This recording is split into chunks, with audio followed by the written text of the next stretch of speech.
Tuhan bersamamu.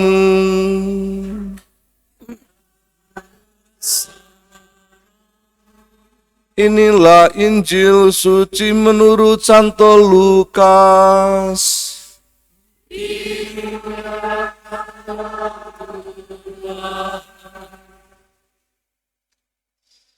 Sekali peristiwa Yesus turun dari sebuah bukit bersama dengan ke-12 rasul dan berhenti pada suatu tempat yang datar. Di situ berkumpullah sejumlah besar murid-muridnya dan banyak orang lain yang datang dari seluruh Yudea dan dari Yerusalem, serta dari daerah pantai Tirus dan Sidon. Lalu Yesus memandang murid-muridnya dan berkata, "Berbahagialah, hai kamu yang miskin, karena kamulah yang punya kerajaan Allah. Berbahagialah, hai kamu yang sekarang ini lapar, karena kamu akan dipuaskan. Berbahagialah, hai kamu yang sekarang ini menangis, karena kamu akan tertawa. Berbahagialah kamu jika kamu dibenci, dikucilkan, dan namamu dicela, serta ditolak demi Putra Manusia.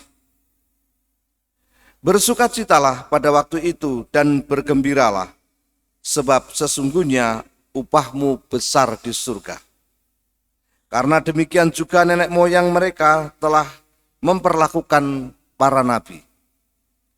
Tetapi celakalah kamu, hai kamu yang kaya, karena dalam kekayaanmu kamu telah memperoleh penghiburanmu.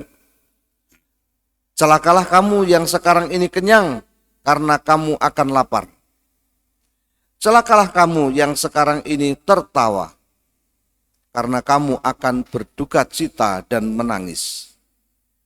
Celakalah kamu jika semua orang memuji kamu, karena demikian juga nenek moyang mereka telah memperlakukan nabi-nabi palsu."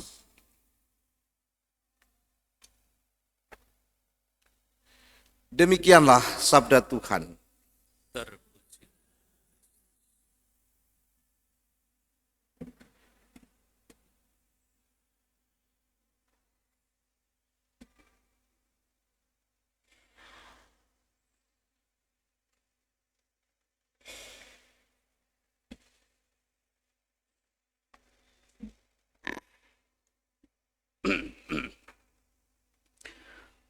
Saudara-saudari yang terkasih, pada abad ke-19 muncul seorang filsuf, seorang ahli filsafat, saya tidak begitu ingat namanya, yang menyatakan bahwa agama itu candu masyarakat.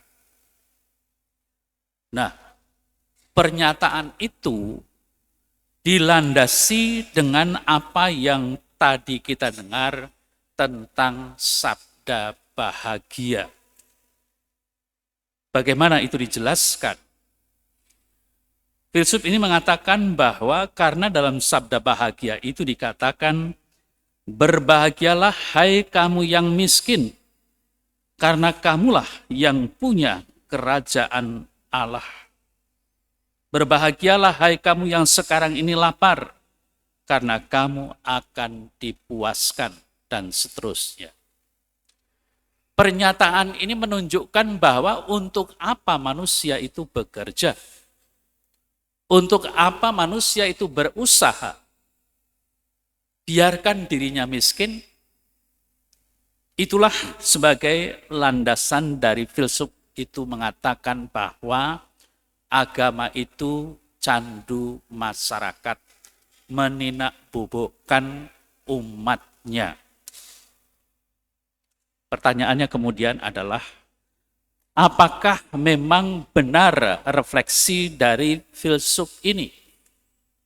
Saudara-saudara yang terkasih, tadi dalam pengantar saya mengatakan bahwa faktanya memang di dunia ini ada kelompok orang miskin dan kelompok orang kaya.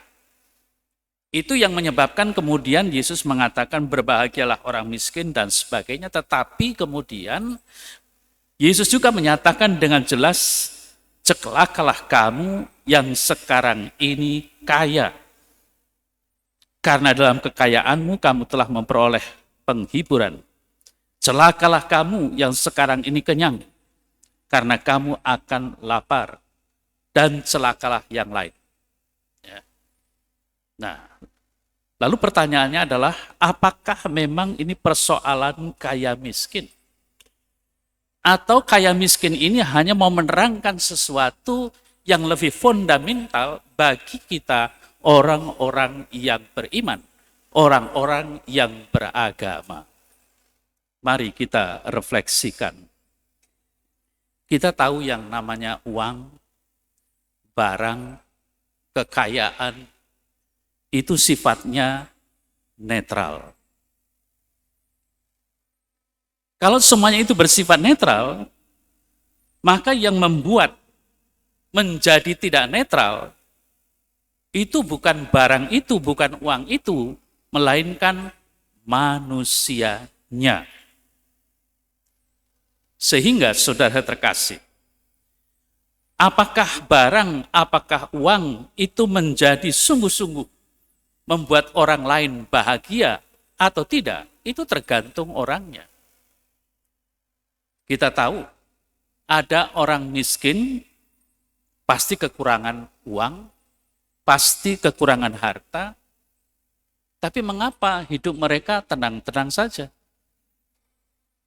Tetapi ada orang kaya yang banyak uang, banyak harta, tetapi hidupnya tidak selalu puas.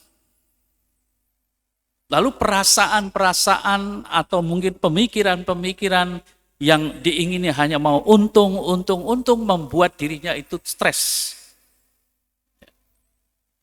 Nah, di sini saudara terkasih, nyatalah sekarang bahwa memang soal uang, soal harta, soal kekayaan itu sebenarnya netral, tergantung orangnya bagaimana.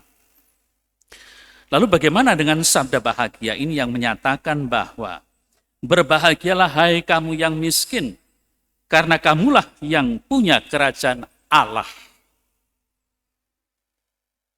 Apakah Yesus memandang bahwa kemiskinan itu baik? Saya pikir bukan soal miskin itu baik. Saya pikir Allah juga, Yesus juga mengharapkan bahwa orang itu tidak jatuh miskin. Tetapi yang penting di sini adalah bagaimana menghayati kemiskinan.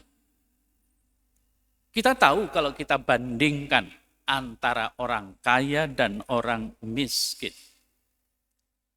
Orang miskin kehidupannya itu selalu saja apa-apa Gusti Allah, apa-apa Tuhan. Mungkin bagi orang atau sebagian orang melihat kenyataan itu, itu bodoh itu. Tapi justru itu yang membuat mereka tenang. Karena ada yang diharapkan. Tuhan. Apalagi kalau direfleksikan, merenungkan soal atau sampai pada kehidupan akhir. Bahwa yang bisa menyelamatkan manusia tidak lain adalah Tuhan. Maka Tuhan itu yang menjadi andalannya.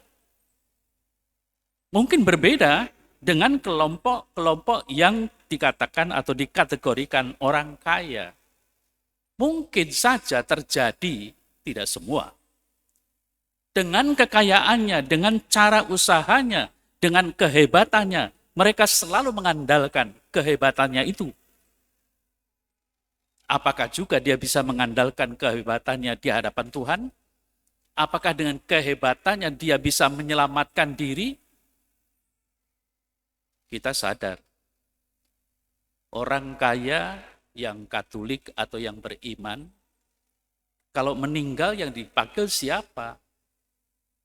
Apakah konglomerat? Tidak. Yang dipanggil adalah imam.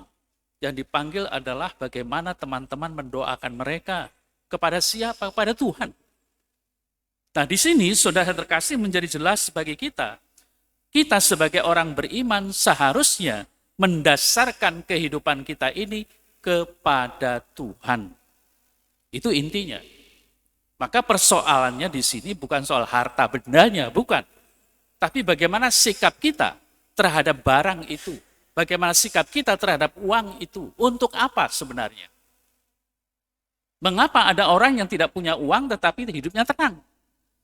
Tapi mengapa ada orang yang kelebihan uang tapi malah bingung? Karena mereka tidak punya kiblat, kiblatnya uang.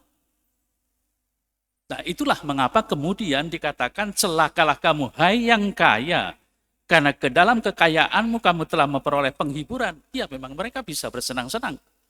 Celakalah kamu yang sekarang ini kenyang, karena kamu akan lapar. Lapar akan apa? Haus akan apa?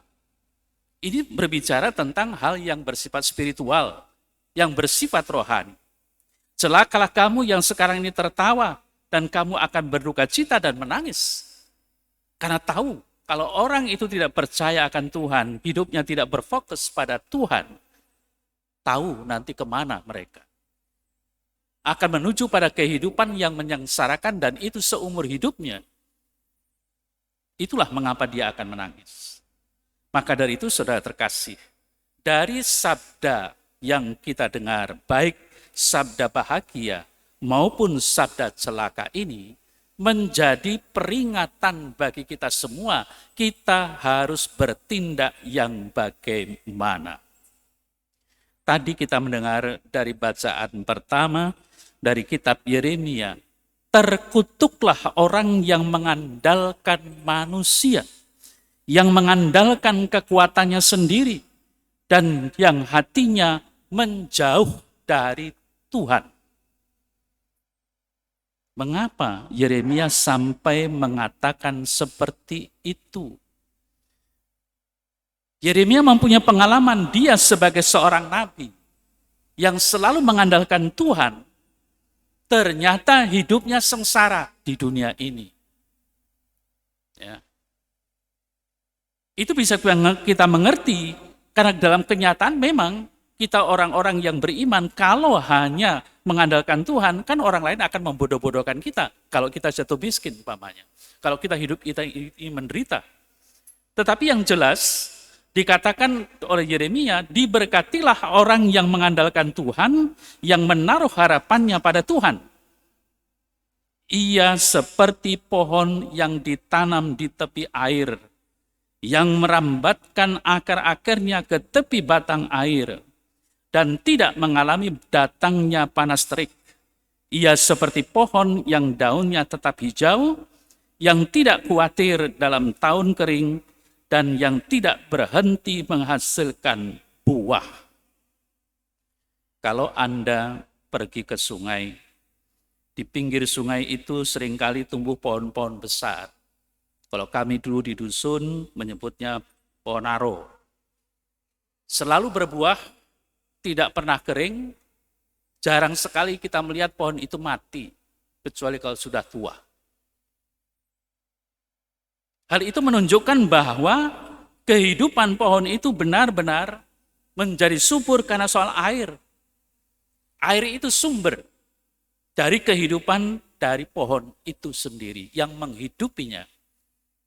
Kalau itu dekat dengan air, pasti mereka akan subur. Tetapi kalau jauh, pasti akan mati. Hal ini menyadarkan kita semua sebagai orang-orang beriman, kita harus benar-benar selalu dekat, bahkan bersama dan bersatu dengan Tuhan. Maka kehidupan kita itu akan terjamin, walaupun akan mengalami badai.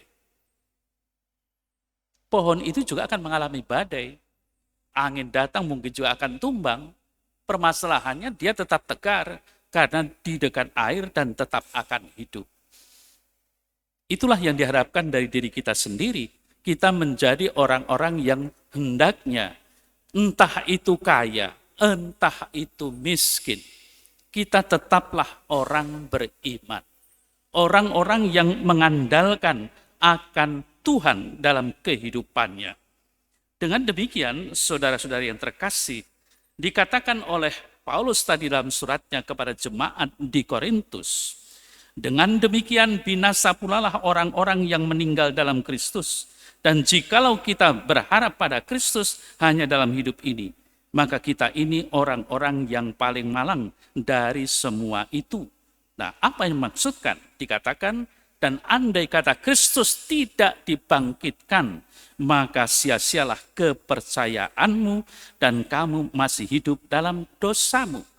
Nyatanya Kristus bangkit.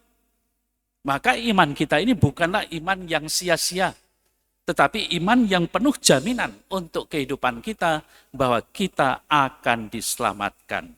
Maka oleh Paulus dikatakan, ditutup dengan namun ternyata Kristus telah dibangkitkan dari antara orang-orang mati sebagai yang sulung dari antara orang-orang yang telah meninggal dunia. Saudara saya terkasih, marilah dengan menyadari diri kita ini siapa, entah orang miskin, entah orang kaya, tetapi kita adalah orang-orang beriman, hendaknya kita sadar, walaupun miskin kita tetap mengandalkan Tuhan. Walaupun kaya pun kita harus mengandalkan Tuhan. Maka kita harus mencari apa arti kekayaan itu. Apakah hanya untuk dirinya sendiri, atau juga memikirkan orang lain yang perlu dan diharapkan orang lain pun jangan menjadi miskin. Karena Tuhan tidak mengharapkan miskin. Tetapi secara rohani, orang sungguh-sungguh, orang-orang yang miskin itu akan dekat dengan Tuhan. Karena apa-apa yang disebut adalah Tuhan. Tetapi kita sadar, kalau kita menjadi orang yang mampu, mempunyai kekuatan dan kekuasaan, seringkali kita tidak ingat akan Tuhan. Bersyukurlah kalau kita semua yang hadir di dalam gereja ini tetap teringat akan Tuhan, tetap mau bersyukur kepada Tuhan, tetap berbuat sesuatu terhadap sesama kita, karena kita menyadari bahwa segala sesuatu yang kita terima ini bukan hanya untuk diri kita, tetapi untuk manusia yang hidup di dunia ini. Sadarilah Tuhan Allah menciptakan langit dan bumi dan segala isinya itu untuk manusia semua, bukan segelintir orang, bukan hanya beberapa orang. Maka kita harus menyadari, kalau ada orang-orang yang miskin, ada orang-orang yang berkekurangan, kalau ada orang-orang yang saat ini menangis dan masih dengan susah payah, itulah kewajiban kita. Maka dalam ajaran sosial gereja dinyatakan bahwa kemiskinan di antara kita merupakan tanggung jawab dari orang-orang yang tidak miskin. Kita tahu jelas maksudnya. Kekayaan itu harus dibagi. Kekayaan itu harus sungguh merata. Hanya kita bagaimana, apakah mempunyai sikap rela berbagi atau tidak. Inilah tantangan bagi kita orang-orang beriman. Jangan sampai hanya memikirkan dirinya sendiri, tetapi marilah kita membuka hati, membuka mata hati kita bagi saudara-saudari kita yang berkekurangan sampai saat ini. Amin.